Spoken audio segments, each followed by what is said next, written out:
There is a place prepared for you, and Jesus Himself is leading you there. In today's Gospel, Jesus speaks to hearts that are troubled.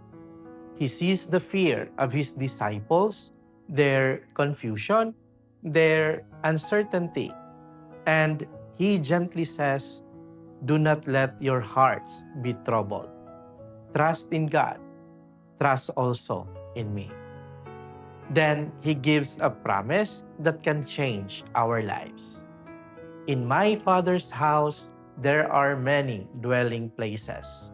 I go to prepare a place for you." My dear friends, you are not forgotten.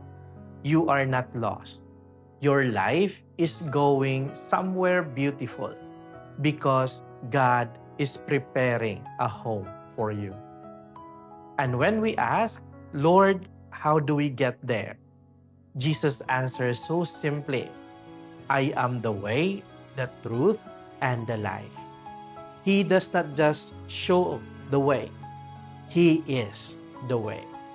So, when life is confusing, walk with Him. When the road is hard, stay close to Him.